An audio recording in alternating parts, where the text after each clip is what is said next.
El título de la ponencia es Prevención del cáncer, pequeños cambios, grandes resultados. Muchas gracias por la invitación a hablar de este tema que la verdad a mí me parece muy, muy interesante. Vamos a comenzar. A manera de introducción, pues recordar que el cáncer es una de las principales causas de muerte a nivel mundial, pero hasta el 40% de los casos podrían prevenirse con cambios en el estilo de vida. En esta ponencia vamos a revisar algunos de los factores que aumentan el riesgo de cáncer y los que podrían reducirlo. A través de evidencia científica y estrategias aplicables, vamos a revisar cómo diversos hábitos, y aquí subrayo la palabra hábitos, porque en la gran mayoría de las acciones que vamos a abordar, lo importante es la intensidad y la frecuencia de estas conductas. Y esto puede convertirse en un aliado en la prevención del cáncer, impactando no solo la salud individual, sino también la salud pública. El objetivo, por tanto, es explorar los principales factores de riesgo asociados al desarrollo del cáncer y las estrategias nutricionales y de estilo de vida que pueden contribuir a su prevención. Vamos a dividir estos puntos en, primero vamos a hablar un poquito del cáncer, lo que es, la epidemiología, la etiología, factores de riesgo y factores de prevención.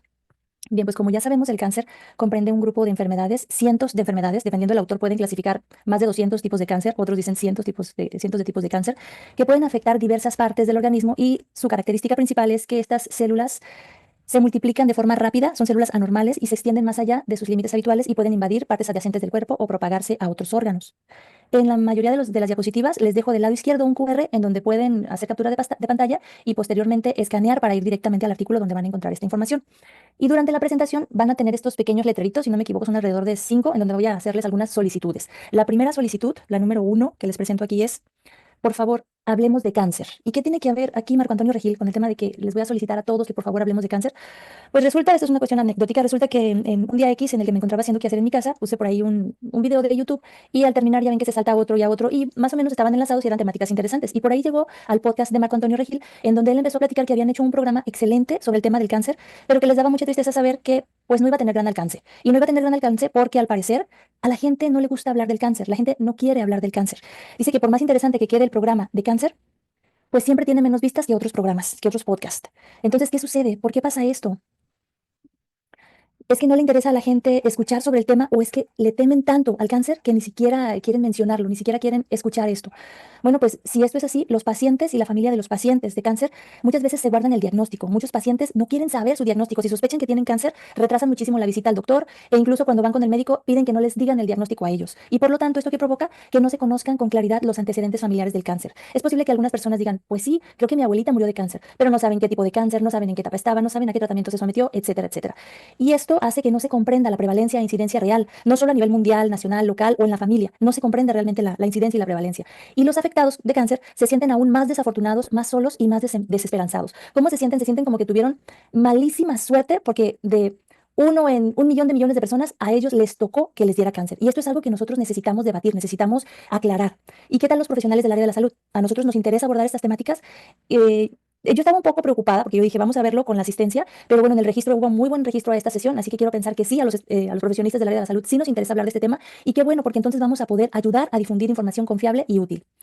El punto 2 es conocer la epidemiología y compartir estos números con las personas para que se comprenda mejor la enfermedad. En todo el mundo, en el año 2020, la incidencia, es decir, los casos nuevos, los casos diagnosticados en ese año de cáncer fueron 2.26 millones de casos de cáncer de mama. Para pulmón fueron 2.21, colorectal 1.93. Estamos hablando de millones de casos. De próstata, en el mundo 1.41 millones de casos. Ahora, cuando sabemos que hay esos números tan grandes, bueno, pero también la población del mundo es enorme, pues hay que ver también la parte de la mortalidad en cáncer y de los diferentes tipos de cáncer, los que causaron un mayor número de fallecimientos. En el 2020 fueron los siguientes. De pulmón hubo 1.8 millones de defunciones. Entonces, vamos a comparar un poquito. Colorectal hubo 916,000 defunciones. Hepático 830,000, gástrico 769,000 y de mama 685,000 defunciones por esta causa. Pero recuerden que en la diapositiva anterior estábamos hablando de incidencia, de casos nuevos del 2020 y tuvimos millones de casos, 2.26 millones de casos del más común, el de mama, mientras que en mortalidad en ese mismo año tuvimos solamente 1.8 millones de defunciones del de pulmón, que fue el que causó más defunciones. Entonces ya desde aquí empezamos a ver que hay una esperanza. Los números difieren mucho.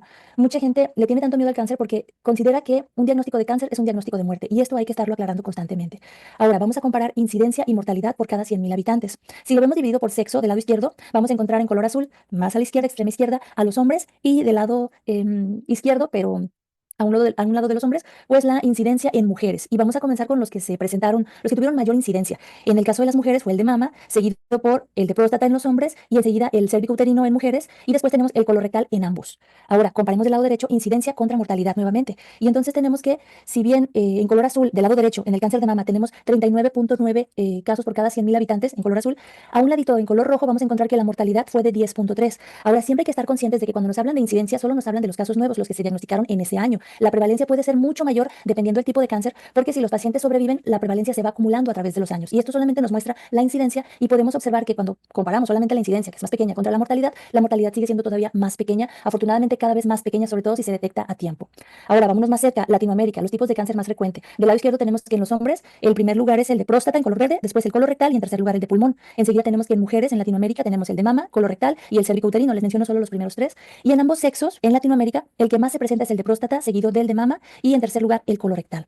Estos datos son muy importantes que los tengamos en mente porque los casos más prevalentes son los que tenemos que conocer más detalladamente para poder implementar estrategias de prevención. Ahora, en México, en nuestro país, en hombres, pues no difiere tanto. Si se fijan, en primer lugar en verde tenemos próstata, después en amarillo colorectal y después tenemos el linfoma no Hodgkins.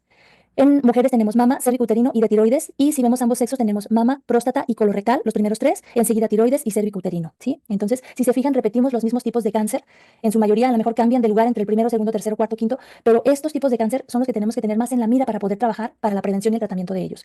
Ahora, esta lámina es muy importante. Es muy importante para las familias de las personas que son diagnosticadas con cáncer, porque no es que se sacaron ¿cómo le vamos a llamar? Yo he dicho lotería negra, pero asociar lo negro con lo malo, pues no es muy positivo. Pero vamos a pensar que suelen pensar los pacientes que qué malísima suerte tuve de yo haber sido diagnosticado con cáncer cuando es una enfermedad rarísima. Y esta tabla nos ayuda a ver que no es tan raro. ¿Por qué? En la parte superior tenemos que en todo el mundo, 1 de cada 4 hombres y 1 de cada 5 mujeres va a tener alrededor del mundo, en algún momento de su vida, un diagnóstico de cáncer. Entonces, estos números ya impresionan, ¿no les parece? Ahora, en la parte de abajo ya tenemos mortalidad. En todo el mundo, 1 de cada 8 hombres y 1 de cada 11 mujeres van a morir por un cáncer. Entonces, vamos a procurar que a través del tiempo, a través de los años, cada vez la mortalidad sea menor y para eso necesitamos hablar de cáncer. ¿Qué provoca el cáncer? ¿Cuál es la etiología del cáncer? Bueno, pues es muy importante que aunque actualmente cuando se empieza a escuchar sobre cáncer hay personas negativas que se cierran a escuchar sobre el tema diciendo, es que hoy en día todo da cáncer, todo da cáncer. Pues en realidad podríamos resumirlo a algo muy sencillo. El cáncer, su origen es el daño en nuestros genes. Nuestros genes son como la receta de nuestras células. Nuestro cuerpo todo el tiempo está teniendo, está digamos como renaciendo. Y en ese renacer nuestras células se tienen que estar multiplicando. Y el ADN es la receta para esta multiplicación de las células. Y si esa receta se daña, si ese ADN se daña, es lo que sucede cuando tenemos una receta para hacer un pan y, por ejemplo, se rompe, se mancha y ya no sabemos uno de los ingredientes. Entonces la hacemos utilizando una cantidad distinta, un ingrediente distinto. ¿Y qué pasa? Pues que no resulta la receta, no resulta como debería resultar. Y en este caso también, en nuestro cuerpo. Nuestras células todo el tiempo se están multiplicando. Cada segundo mueren 1 millón de células. Hay controles que reparan o incluso que destruyen células con errores. Cuando las células se mutan, se dañan, se alteran, y si logran escapar a estos controles que tiene nuestro cuerpo, entonces comienza el cáncer. Hay un libro del doctor Carlos López Otín, que se los recomiendo mucho, que lleva por nombre Egoístas, Inmortales y Viajeras, y donde él hace como una comparación metafórica de lo que sucede con las células cuando se vuelven cancerígenas. Las células dejan de trabajar en equipo y se vuelven egoístas, dejan de activar sus mecanismos de apoptosis cuando tienen que activarlos, es decir, dejan de morir, se vuelven inmortales y además se mueven del lugar donde deberían estar. Entonces, como en nuestro cuerpo, como les decía, cada segundo mueren 1 millón de células, también tienen que estar naciendo 1 millón de células. Y diferentes factores pueden afectar nuestro ADN para que esas células que estén naciendo de pronto nazcan con algún error, alguna proteína se genera con algún error. Y entonces, sobre esto, el doctor Carlos López Otín dice, como nuestras células se están reproduciendo todo el tiempo y hay tantos factores que pueden alterar esta reproducción de nuestras células, lo asombroso no es tener cáncer, sino que lo asombroso en realidad es no tener cáncer, ¿de acuerdo? ¿Qué causa estos cambios en los genes? Bueno, pues podemos encontrar diferentes clasificaciones y entre ellas, pues, por supuesto, número uno, defectos genéticos heredados o cuestiones genéticas heredadas, factores endógenos que nosotros ya llevamos dentro que comprometen la integridad de nuestro ADN, eficacia reducida en nuestros sistemas de protección endógenos, pero también en factores exógenos, pues altos niveles de exposición a carcinógenos externos. De manera resumida, en esta imagen de la derecha, pues tenemos que dentro de los endógenos están, ya habíamos mencionado, mutaciones genéticas heredadas, factores hormonales, factores metabólicos, estrés oxidativo, envejecimiento, y en los exógenos, pues factores como tabaco, alcohol, metales pesados, agentes infecciosos, radiaciones, entre muchos otros factores, ¿sí? Pero si cada célula de cada tejido es diferente, tiene sentido ser conscientes de que el cáncer que se desarrolla en cada tejido va a ser diferente. Y además también que el mismo tejido, el mismo tipo de cáncer en diferente etapa, pues va a presentar diferentes características. Y un mismo tipo de cáncer en una misma etapa, en diferentes personas, puede tener características diferentes, ¿sí? Comprendiendo eso, pues sabemos que para cada tipo de cáncer, que ya mencionamos que son cientos, puede haber factores específicos que aumentan el riesgo de desarrollarlo o que disminuyen el riesgo. Pero hay algunos que son generales y son algunos de los que vamos a abordar enseguida. Entonces, vámonos a factores de riesgo. Como somos nutriólogos, el principal factor de riesgo en el que debemos de pensar es la obesidad. y es que 13 tipos de cáncer al menos se asocian con el sobrepeso y con la obesidad. Y estos tipos de cáncer son el meningioma, el adenocarcinoma de esófago, el mieloma múltiple, el cáncer de riñón, de útero, de ovario, de tiroides, de mama, en mujeres posmenopáusicas, de hígado, de vesícula, de la parte superior del estómago, de páncreas y, por supuesto, el colorectal. Entonces, si todos estos tipos de cáncer están relacionados con la obesidad y con el sobrepeso, cuando nosotros como nutriólogos ayudamos a las personas y a las comunidades a alcanzar una composición corporal saludable, ayudamos a reducir el riesgo de desarrollar 13 tipos de cáncer. Principal factor, el más conocido de todos, el tabaco. Se ha demostrado en cientos de investigaciones alrededor de todo el mundo en diferentes grupos poblacionales que el tabaco está asociado con el desarrollo de cáncer de pulmón principalmente. Y aquí siempre vamos a encontrarnos personas que nos van a decir, ay, miren, en la diapositiva 3, perdón, en la diapositiva de que 13 tipos de cáncer se asociaban con el sobrepeso y la obesidad, teníamos un letrerito 3 y no se los mencioné. La tercera solicitud que les quiero hacer, que nos ayuden a difundir los factores de riesgo, sobre todo los que competen a nuestra actividad profesional. Y entonces decíamos que el tabaco y que nos vamos a encontrar personas que nos van a decir, mi abuelito fumaba y vivió hasta los 100 años. ¿Quién de ustedes no ha escuchado algo así? Cuando se le dice a alguien, ay, ¿sabes qué? Esto es un factor de riesgo. No falta quien te diga, uy, mi bisabuela, mi tía, mi madrina, mi abuelito tenía ese factor y vivió muchísimos años.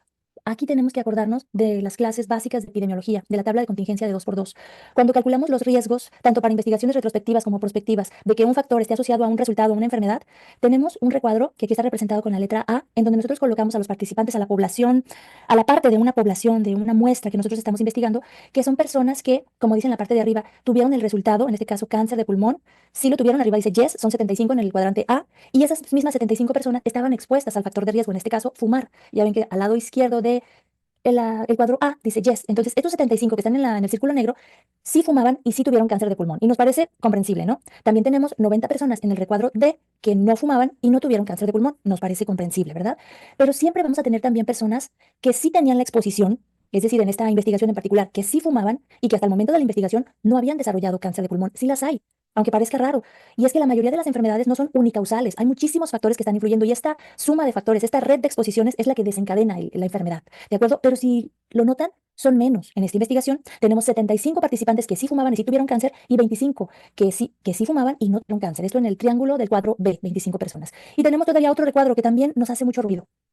Y es el recuadro C, donde 10 personas no fumaban y sí tuvieron cáncer de pulmón. ¿Qué pasó ahí?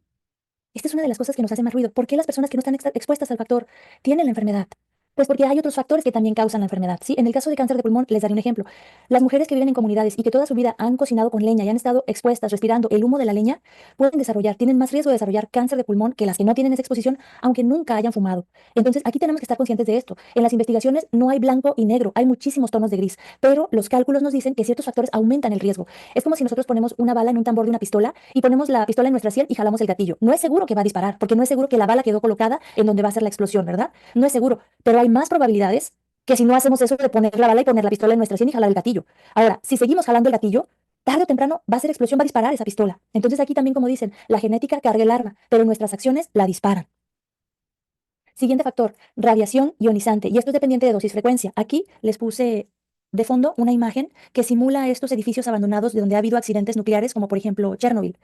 Ustedes recordarán que la gente que está expuesta a las radiaciones de esos accidentes nucleares, los que no mueren rápidamente, tienen una probabilidad altísima, una incidencia altísima, una prevalencia altísima de muchos tipos de cáncer. Y de ahí sabemos que la radiación ionizante desarrolla o es un fuerte predictor, una fuerte causa de diferentes tipos de cáncer en las personas expuestas. Pero aquí algo muy importante, no solamente las radiaciones de los accidentes de las plantas nucleares pueden afectarnos y aumentar nuestras probabilidades de desarrollar cáncer. Hay muchísimas cosas que emiten radiaciones, entre ellas, por ejemplo, las radiaciones solares. Entonces, todos sabemos que hay que protegernos del sol, pero tampoco hay que tener pavor al sol y no dejar que nos toque ni de forma indirecta, no llegue la luz del sol, porque aquí también como nutriólogos sabemos que cierta cantidad de exposición a la luz solar nos puede ayudar a desarrollar, generar vitamina D, que también es muy importante para nuestro sistema inmune y para muchísimas funciones. Cada vez se le encuentran más funciones a la vitamina D en nuestro cuerpo. Y en este sentido, yo no espero dejarles en esta ponencia respuestas, les espero dejar como muchas ventanitas y muchas pistas para que ustedes próximamente puedan ahondar más en estos temas y estar más preparados al respecto. Y una de estas sugerencias es el libro de Vitaminados de la doctora María H. Bascuñana. Ella es española y está enfocada en el estudio de la vitamina D, de sus tipos y de sus funciones en el organismo. Y tiene algunos datos muy interesantes que les recomiendo analizar.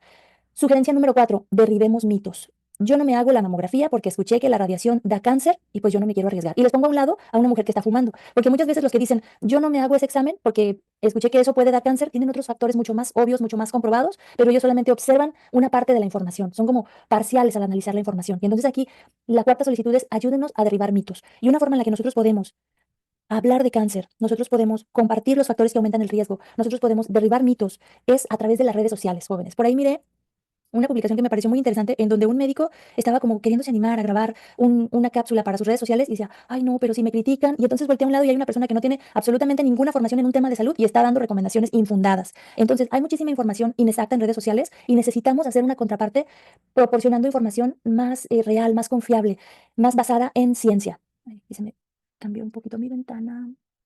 ¿Ustedes me siguen viendo mi presentación? A ver, ya volví.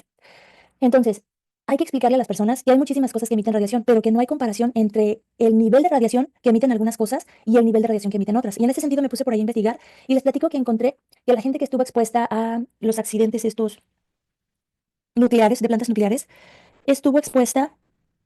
La radiación se mide en una unidad que se llama milisieverts, y la gente que estuvo expuesta a unos niveles desde 25 milisieverts hasta miles de milisieverts durante horas, días y semanas, mientras que una mamografía bilateral expone a 0.4 milisieverts durante algunos segundos. Entonces no hay comparación. Hay que tratar de aclarar esto para que las personas no dejen de hacerse análisis diagnósticos, estudios diagnósticos como las mamografías, solo por el temor a que esto aumente el riesgo de cáncer.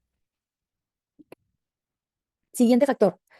El alcohol. Este es un tema triste. Es un tema triste porque hay muchas personas que no están dispuestas a dejar de tomar y hay muchas personas en nuestro país que consumen alcohol en exceso. No hay ninguna cantidad de alcohol que sea segura. Ustedes saben que en el sistema mexicano de alimentos equivalentes ahí vienen las porciones y que hay algunas recomendaciones de que para mujeres no se debe exceder una porción al día y para hombres una y media o algo así y que no son acumulables. No quiere decir que como yo no tomen toda la semana, el fin de semana me voy a tomar 7 porciones de alcohol, por ejemplo.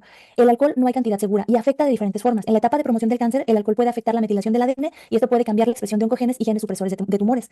El metabolismo del alcohol conduce a la generación de metabolitos tóxicos, pueden provocar cambios en el comportamiento del ciclo celular y en la etapa de progresión del cáncer. Y también el alcohol puede facilitar la diseminación de las células tumorales al causar inmunosupresión. Por supuesto que no vamos a lograr solamente decirle a una persona, el alcohol es un factor de riesgo para cáncer y la persona automáticamente va a dejar de tomar. Pero sí necesitamos ayudar a las personas a concientizarse y a que poco a poco vayan reduciendo la cantidad de alcohol que consumen hasta tratar de eliminarla por completo.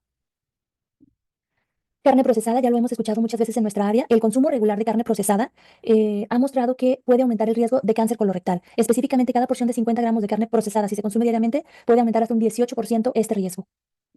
El consumo elevado de carne roja, no estamos tratando de promover que la gente se haga vegana o vegetariana. Si las personas quieren consumir proteínas de origen animal, adelante. Aquí lo que es peligroso es el consumo elevado y frecuente de carne roja, que está asociada con tumores colorectales. Y ya se ha encontrado la forma mutacional, cómo es la forma en la que daña nuestro ADN para disparar este inicio del cáncer colorectal. Este consumo elevado pues provoca estas mutaciones genéticas que van a llevarnos a esta enfermedad y por eso es que fue declarada como un carcinógeno humano en el grupo 1 en investigaciones que vamos a ver este organismo más adelante, desde el 2015. El consumo de alimentos ultraprocesados. También hay que tener claro que algunas son causas directas y otras son indirectas. Los alimentos ultraprocesados, sobre todo si tienen un alto valor calórico y si tienen muchos aditivos, están relacionados con problemas de salud como la obesidad. Esto es innegable, ¿verdad? A su vez también con resistencia a la insulina y enfermedades cardiovasculares, que estas pueden incrementar el riesgo a desarrollar ciertos tipos de cáncer. Esta es muy nueva, para mí por lo menos, la exposición a microplásticos. La exposición a microplásticos presentes en el medio ambiente pueden causar daños en nuestro ADN, inflamación crónica y alteraciones del sistema inmunológico, aumentando la sensibilidad a otros contaminantes y también el riesgo de cáncer. Y estos microplásticos pueden ingresar al torrente sanguíneo y distribuirse por diferentes órganos. Y nosotros, todas las personas, somos responsables de la generación de microplásticos. Cuando usamos plásticos de un solo uso, cuando no desechamos adecuadamente los plásticos, cuando no reciclamos, estamos generando más y más microplásticos en el medio ambiente. Las bebidas endulzadas. Esta seguramente va a ser sorprendente y es una investigación de, si no me equivoco, son investigadores mexicanos. Un mayor consumo de bebidas azucaradas se asocia con un aumento de la densidad mamaria, especialmente entre mujeres premenopáusicas. Y dado que la mayor densidad mamaria está relacionada con un mayor riesgo de cáncer de mama, estos hallazgos podrían sugerir que el consumo regular de este tipo de bebidas podría ser un factor de riesgo modificable para prevenir el cáncer. Ahora, si también sabemos que la obesidad es un riesgo, aumenta el riesgo de cáncer de mama, pues entonces hay muchas formas en las que esto nos puede estar afectando, igual con la resistencia a la insulina, con mantener la glucosa elevada, etcétera. La inflamación y la oxidación, hay una teoría del envejecimiento oxidativo inflamatorio que sugiere que la interrelación entre el estrés oxidativo y la inflamación crónica son factores clave en el proceso de envejecimiento y la aparición de enfermedades relacionadas con la edad, como el cáncer. Y el autor analiza cómo la producción excesiva de especies reactivas de oxígeno puede dañar componentes celulares y esto lleva a la inflamación crónica que contribuye a un ambiente propicio para la carcinogénesis. Aunque este artículo se publicó en el 2016, tiene interesantes perspectivas integrales sobre los mecanismos mediante los cuales la inflamación y la oxidación pueden aumentar el riesgo de cáncer. Entonces, cuando alguien dice, es que todo causa cáncer, no. Lo que pasa es que hay muchísimos factores actualmente que están provocando una inflamación crónica silenciosa y una oxidación. Y entonces está perdiéndose el equilibrio equilibrio entre factores antioxidantes en nuestro cuerpo y la oxidación o las especies reactivas de oxígeno, lo que está propiciando que aumente el desarrollo de cáncer. En este sentido, quiero mencionarles a la doctora Ángel Denise Castro Aguiluz, de la cual recientemente tomé un curso sobre inmunonutrición en cáncer, un enfoque en etiología y prevención, y ella explica de manera magistral cómo se relaciona esta inflamación crónica silenciosa con la oxidación y con el aumento del riesgo de desarrollar cáncer. Entonces, cualquier cosa que ustedes encuentren que disminuye la inflamación de nuestro cuerpo, que disminuye la inflamación crónica, la inflamación silenciosa, la oxidación en nuestro cuerpo, es un factor que también va a prevenir el desarrollo del cáncer. Ahora, si nos quisiéramos ir de forma específica a algunos tipos de cáncer, sobre todo algunos de los tipos más comunes, aquí tenemos un artículo de Astorga Ramírez y colaboradores del 2022, en donde ellos detallan los principales factores de riesgo y protectores para cáncer de mama.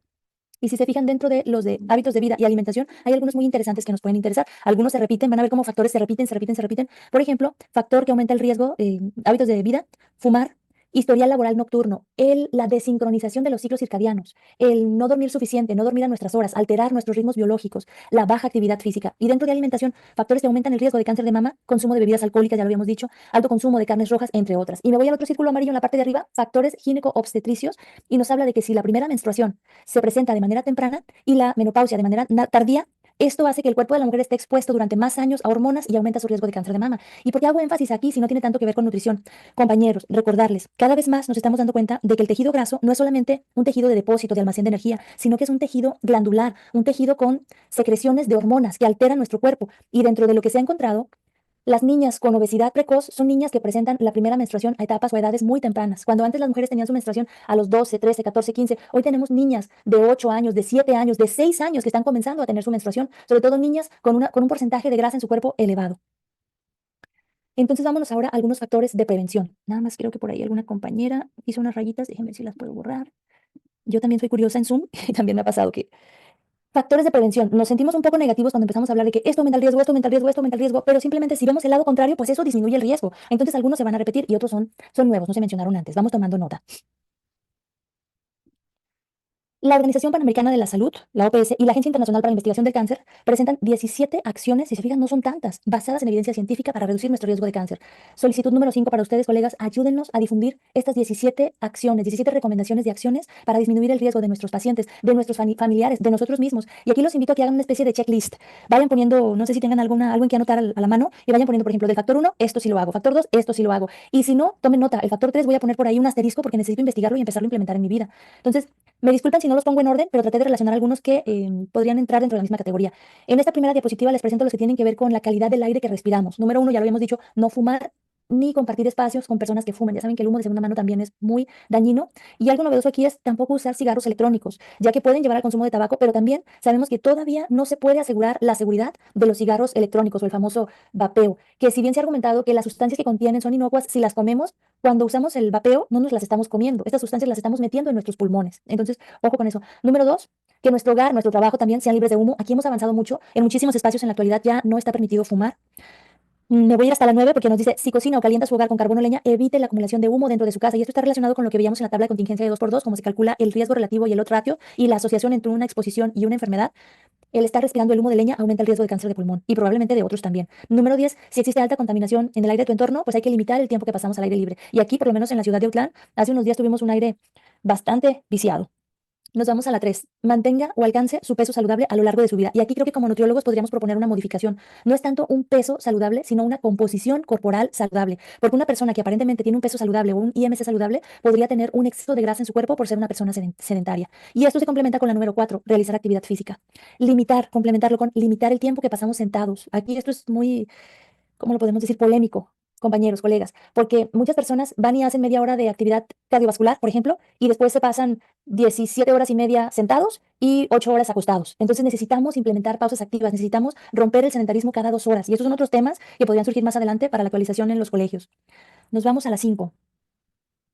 Dieta saludable. Si se fijan, esta es una de las más amplias. Aquí hay muchos detalles y nos mencionan desde aumentar o tener suficiente consumo de verduras y frutas. Yo agregaría variadas. No hay que comer las mismas frutas y verduras todos los días porque cada fruta, cada verdura, cada color, cada vegetal tiene compuestos bioactivos diferentes que pueden ser muy benéficos para la salud. Entonces, frutas, verduras variadas, leguminosas, cereales integrales.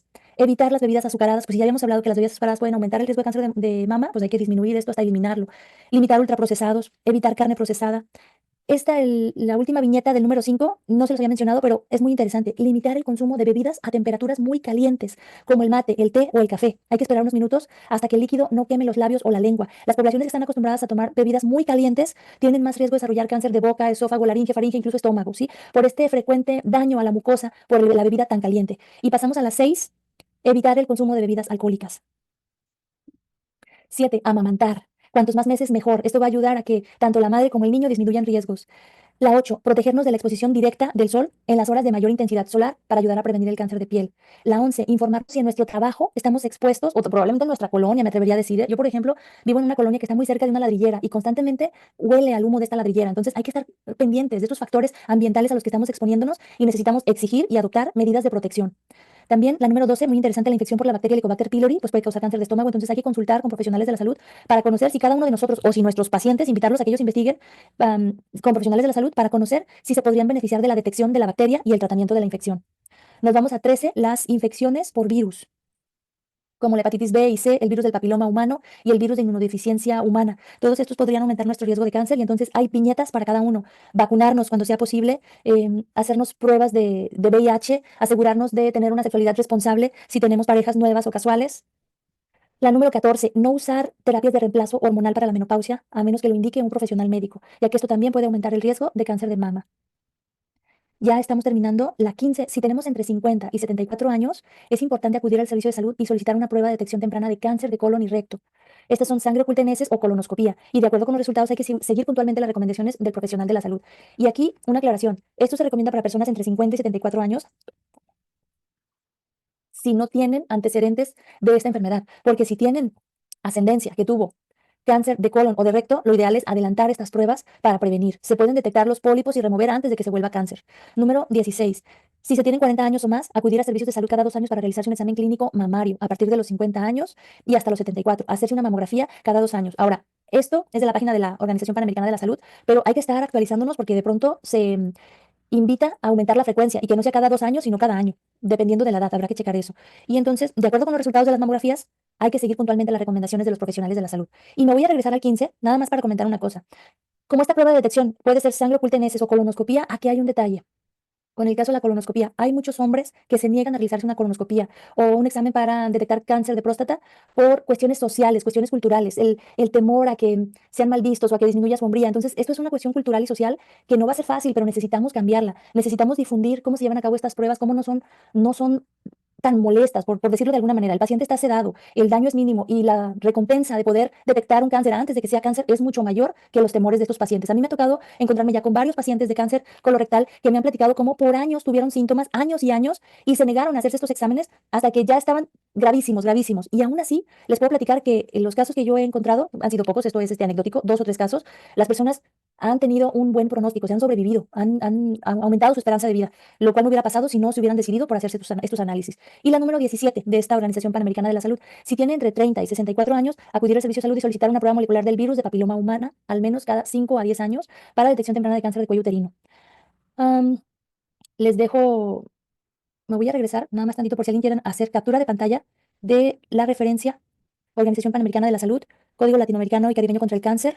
Y si quieren hacer captura de pantalla, para que busquen ya sea por el nombre, por las 17 acciones de la OPS y puedan analizarlas a detalle y entonces nos ayuden a compartir esta información con sus pacientes, con sus familias, con el público en general a través de las redes sociales. Ahora, podríamos encontrar un montón de investigaciones en donde se habla de probable efecto benéfico de sustancias específicas de alimentos específicos. Yo nada más les voy a mencionar alguna, pero creo que también hay que enfocarnos, así como hay gente que dice, es que todo da cáncer, también hay que ver que hay muchísimas cosas que nos pueden ayudar a disminuir el riesgo de cáncer. Y aquí un ejemplo, las crucíferas, como el brócoli con el indol 3-carbinol y el sulforafano, las uvas moradas por el resveratrol y algunos tipos de té, por ejemplo el té verde, los tés que vienen de la planta Camellia sinensis que tienen galato de epigalocatequina, el café por su ácido clorogénico, tienen compuestos que pueden reducir el crecimiento de tumores dependientes de estrógenos como el cáncer de mama.